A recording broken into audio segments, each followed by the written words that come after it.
Arizona. Welcome to Porch Light Letters podcast number 2160.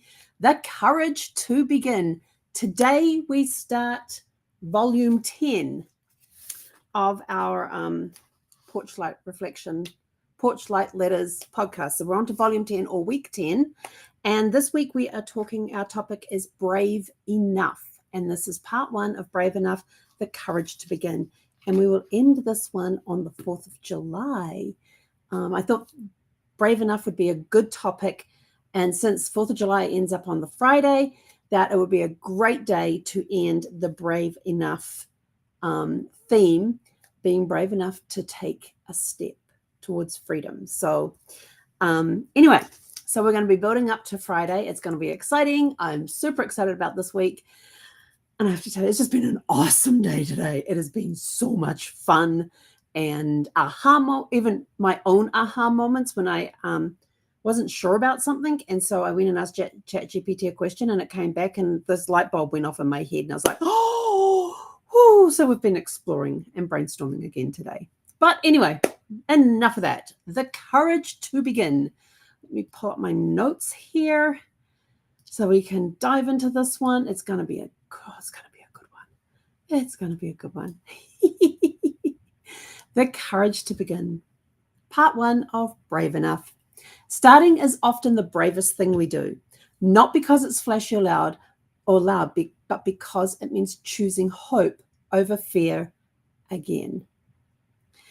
What being brave enough and having the courage to begin teaches us, beginning isn't about knowing everything. It's about trusting something.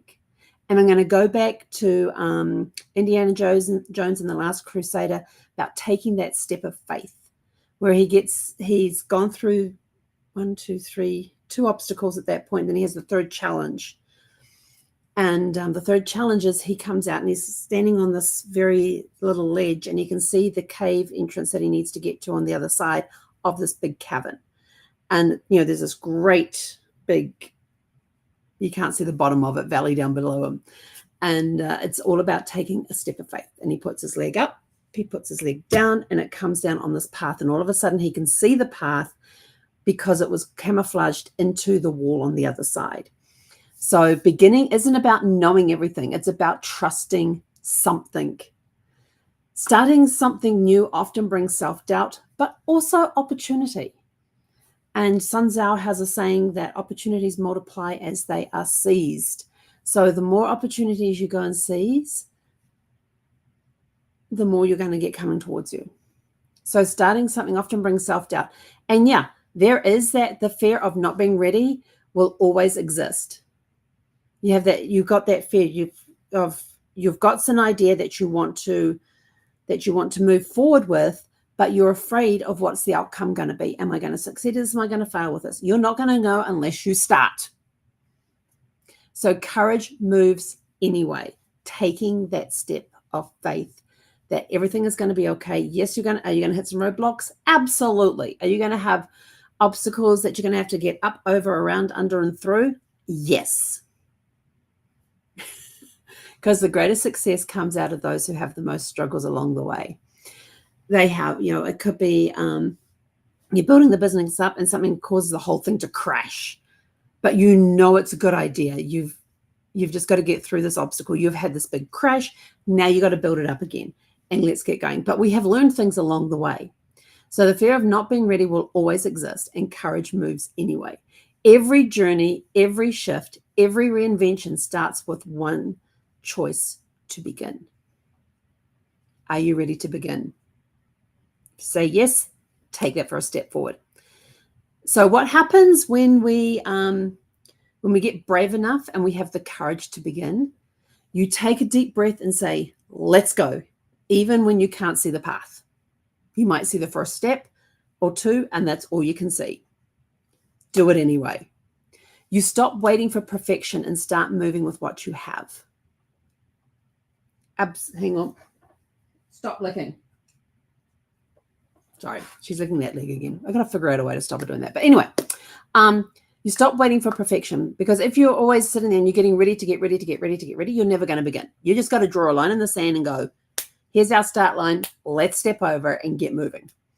Start moving with what you have. You may not have a lot, but that's okay. You're going to be learning along the way, and that's perfectly fine. Are you going to you allow the first messy step to be enough for today?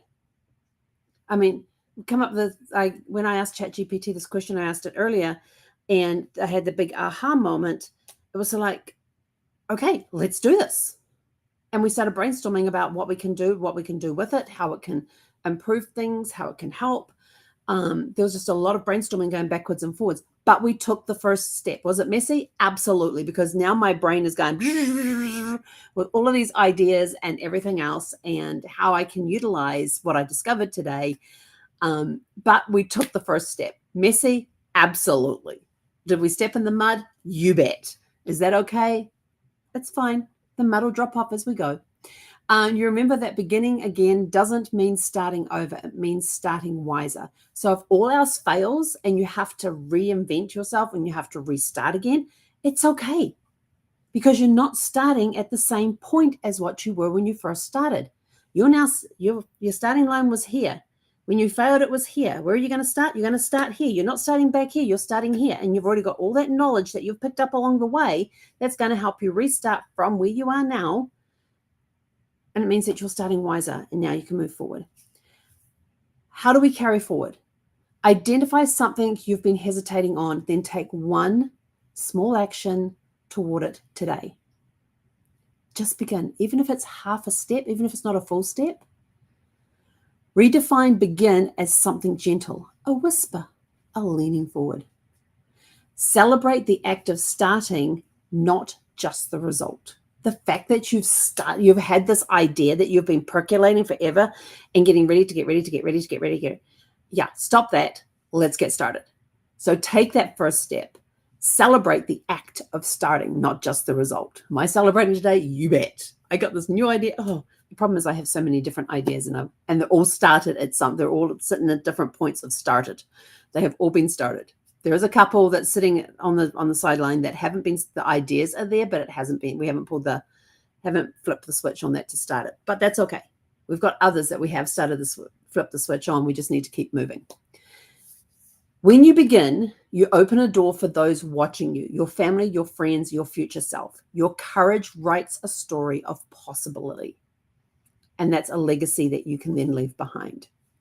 Your reflection questions for today that you can put into your reflection journal, your Porchlight reflection journal, which you can purchase by scanning the QR code up the top there. I can't show you inside. It's getting a little, I seriously have to go order myself a new one. Your reflection questions for today, which are also in the description of this video. What have you been waiting for the right time to begin? You know how you get those ideas and somebody says, well, why don't you go and do it? Oh, I'm just waiting for the right time. The right time will never come. The right time is now. The right time is now. Take that step. What fear is sitting in the passenger's seat, and how can you move anyway? Yeah, who's sitting in the seat next to you going in your ear? That's giving you enough fear that you haven't started the ignition. You haven't turned the ignition on and put the car in gear. What fear is sitting in your passenger seat, and how can you move anyway? What's one bold beginning from your past you're proud of? So out of all of the beginnings that you have had over life and the different ideas that you have run away with and everything else, what is the one that was the boldest beginning from your past that you're proud of? Why not try and do it again? And in closing, you don't have to be fearless to begin. You just have to be brave enough to try. And with that, we are out of here. Go out and have a super fantastic sparkling evening. And we'll catch you guys back here tomorrow evening at 6 p.m. Pacific. Hei konera.